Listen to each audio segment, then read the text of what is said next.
Hello tout le monde, on se retrouve aujourd'hui pour parler de ce sac Tulle Round Trip qui est un sac de voyage spécial pour cyclistes.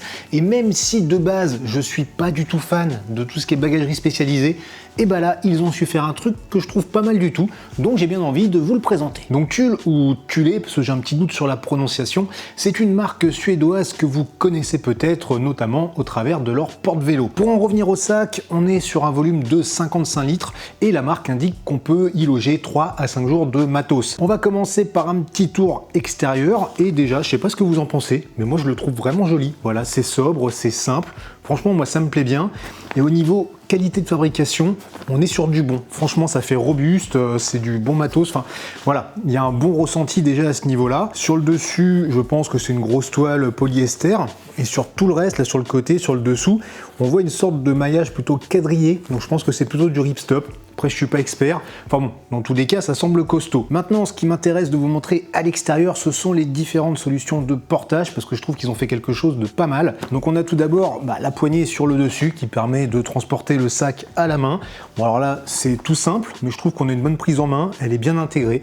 On n'a pas un truc qui se balade dans tous les sens, donc ça c'est très bien. Et ensuite, sur le côté, enfin sur chaque côté, on a une poignée comme ça qui permet de porter le sac à deux mains, et ce même quand il est ouvert, parce que forcément quand on a ouvert tout ici, cette poignée là elle sert plus à rien. Ça permet, je sais pas, de prendre le sac dans le coffre de la voiture, de le mettre au sol, de le prendre du sol, de le monter sur une table, donc c'est très très pratique. Et pour finir, on a une sangle, et sur ce type de sac, sur un Duffel, moi je trouve que c'est bien. Il y en a certains où il n'y a pas de sangle, enfin il y a deux sangles qui permettent d'en faire des bretelles de sac à dos, je suis pas très fan. On peut l'accrocher soit d'un côté, soit de l'autre. On a 4 petits passants tissus au choix pour la diagonale qu'on veut. Petit reproche que je pourrais faire de ce côté-là, c'est qu'au niveau des mousquetons, j'aurais préféré des trucs en alu. Là, c'est un plastique, c'est assez léger. C'est pas que ça a l'air fragile, mais bon, j'aurais préféré de l'alu. Et même chose pour la matière de la sangle. On est sur un truc assez basique. Et c'est vrai que quelquefois on voit des sangles sur certains sacs, ou même pour ma sangle d'appareil photo, qui ressemblent plus à de la ceinture de sécurité et qui tout de suite font plus solide. Petite chose intéressante, si on regarde ici, on a un petit picto là qui montre un bonhomme qui porte le sac sur le dos. Et en fait, on a une patte velcro qu'on vient ouvrir là et dans laquelle on peut venir bloquer le rembourrage. On verrouille et ça permet ensuite de mettre le sac sur le dos comme ça. Hop. Alors là, ils disent que du coup, c'est super stable pour trimballer le sac à pied ou à vélo. Bon, c'est pas mal. Maintenant, entre nous, j'irai pas faire des kilomètres et des kilomètres comme ça. Parce que bon, même si là, j'ai pas mis grand chose dans le sac, on sent que ça tire un peu sur l'épaule. Ça se balade un petit peu quand même, peut-être qu'il faut resserrer, mais autrement, c'est quand même plutôt bien foutu. Allez hop, il est temps maintenant de voir un petit peu comment ça se présente à l'intérieur. Et déjà, premier point positif, même si c'est pas grand-chose, la sangle ici, on peut simplement la mettre comme ça derrière et elle ne gêne absolument pas pour ouvrir le sac et accéder à son contenu. C'est pas toujours le cas, donc c'est déjà un point très positif. On commence par l'avant pour les poches, avec ici une petite poche, ce qu'il y a de plus classique.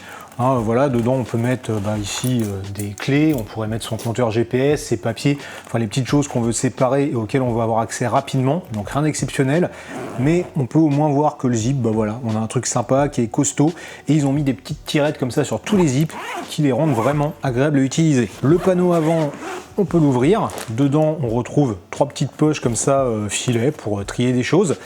Et quand on regarde ici, là ça devient intéressant, on a cette matière, là ça normalement c'est du tarpaulin je crois, c'est une sorte de grosse bâche et ça rend le truc un petit peu résistant à l'humidité, ça protège des salissures, tout ça. Et j'ai l'impression qu'ils en ont mis sur l'intégralité de l'intérieur du sac, on va en retrouver à d'autres endroits, donc j'ai l'impression que le fond il est doublé avec ça.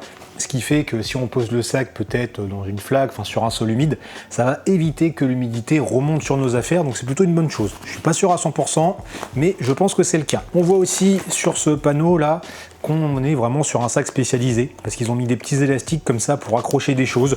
Pourquoi pas? Moi j'aurais eu tendance à tout mettre en vrac dans la poche, mais c'est vrai que ça permet d'accrocher les trucs, donc peut-être de mieux trier.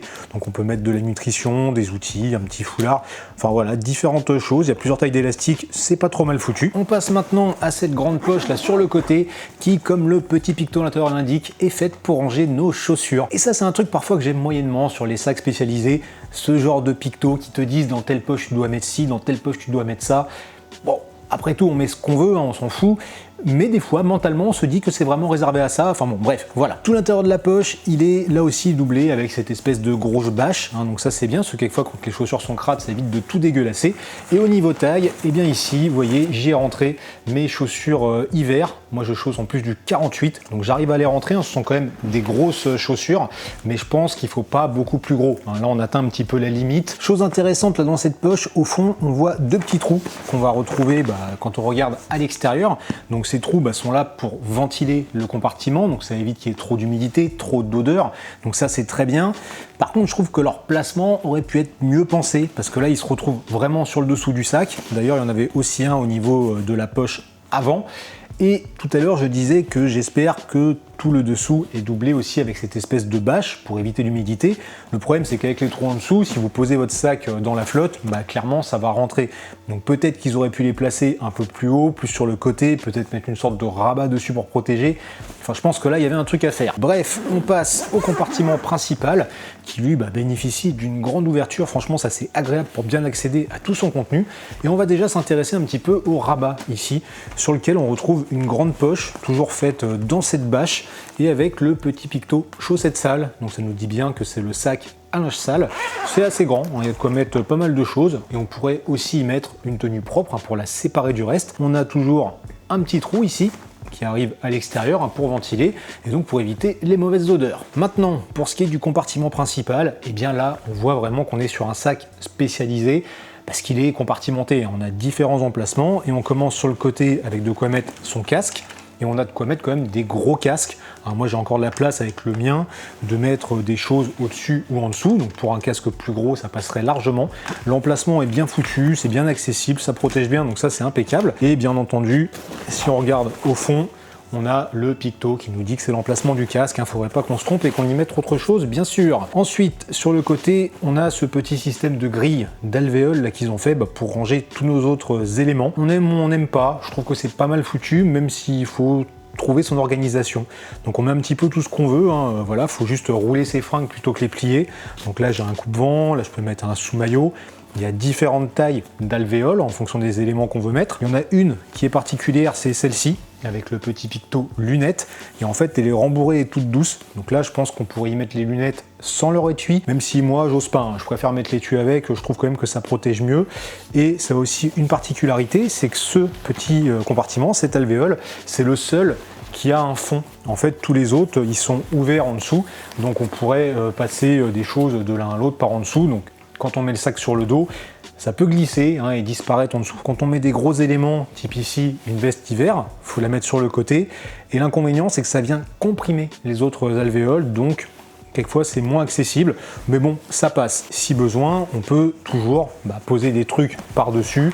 J'ai fait l'essai, ça ferme toujours. Franchement, le sac, on peut le blinder, ça bronche pas. Maintenant, je vais vider tout ça vite fait pour vous montrer une fonctionnalité que je trouve intéressante. Parce que comme je disais, j'aime pas trop les sacs spécialisés à cause de leurs poches comme ça qui sont attribuées à certaines choses. Mais là, ils ont bien pensé la chose. En fait, toute cette grille, on peut la déclipper. Donc il y a des petites pressions comme ça de chaque côté. Hop. Et une fois que c'est ouvert, on peut le compacter sur le côté et ils ont remis une pression qui permet de maintenir le système en place. Donc ça permet de transformer le sac en vrai sac de voyage complet, enfin complet ou presque. Là où je trouve ça con, c'est que les pressions qu'ils ont mises ici, pourquoi est-ce qu'ils n'ont pas remis de l'autre côté, histoire qu'on puisse enlever complètement ce système et donc gagner aussi cette place qui est là, qui du coup est perdue, et c'est vrai que ça fait un peu bordel alors qu'on pourrait mettre encore des choses. Ça c'est le petit point négatif. Bon, et bien nous avons pas mal fait le tour de ce sac tulle Round Trip, et même s'il y a quelques détails qui me chagrinent un petit peu, et franchement, c'est un bon sac. Il est bien pensé, il est bien conçu, c'est un truc qui est costaud, et que ce soit pour partir en week-end, partir en vacances, même juste se rendre sur une course de vélo en fait, c'est bien, franchement, pour organiser ses affaires, pour pas tout mettre en vrac, c'est bien foutu, et moi je sais que ça va m'être bien utile, parce que quand je pars, souvent, j'ai du matos pour courir, j'ai du matos pour faire du vélo, j'ai du matos pour la photo et la vidéo, ça fait énormément de choses à emmener, c'est souvent le gros bordel, et j'ai dit que j'aimais pas trop les bagages spécialisés, mais quand ils sont bien faits, comme là, ou comme mon sac photo, c'est hyper appréciable pour s'organiser et prendre ces différents trucs sans tout mélanger et sans risquer de tout abîmer. Alors il est bien ce sac, mais il faut quand même que je vous donne son prix. parce qu'il n'est pas donné, mais mine de rien, j'ai eu une bonne surprise. Alors, en général, les bagages spécialisés comme ça coûte une fortune, mais celui-ci, il est juste à 119,95 €. Et pour un sac de ce type là de 55 litres, et ben c'est pas si cher hein, quand on compare avec des modèles d'autres marques ou même de la marque Tulle, hein, parce qu'il m'avait envoyé notamment ce modèle là, c'est le Subterra je crois de 60 litres, donc un petit peu plus gros, qui coûte 160 €, mais que je trouve moins bien foutu. Par exemple, j'aime moins son système d'ouverture principale, je le trouve moins pratique, moins accessible que sur le Roundtrip. Autrement, c'est un bon sac. La marque le propose aussi en 45 litres, là au prix de 140 €. Donc encore une fois, plus cher que le Roundtrip. Hein. Lui, je l'ai dit, 120 € pour 55 litres, avec en plus de bons arguments pour qui pratique le vélo. Et bien sûr, on peut l'utiliser, comme je l'ai dit, en sac de voyage normal. Maintenant, je sais que vous allez me dire, mais il existe des sacs de ce type moins chers, et c'est vrai. Moi, ça fait des années que j'ai un sac Quechua de chez Decathlon, je sais plus si c'est 100 ou 120 litres, que j'ai pas payé très cher. Le truc, il est juste increvable. Je l'utilise encore chaque déplacement en fait. Dedans, j'organise avec des pochettes pour les vêtements, pareil, qu'on trouve pas cher, c'est top. Mais pour moi, il a un inconvénient qu'il a toujours eu et qu'il a toujours sur les nouvelles versions qui sont sorties. Il n'y a pas de sangle comme ça pour mettre sur l'épaule. Et c'est vrai que comme j'ai souvent un sac à dos, je préfère plutôt que les bretelles de sac à dos. Moi, en tout cas, ce Tulle Roundtrip, je le trouve bien. Maintenant, vous, dites-moi dans les commentaires ce que vous en pensez. Je vous laisse liker, partager la vidéo si vous en avez envie, vous abonner à la chaîne et puis je vous dis à très bientôt.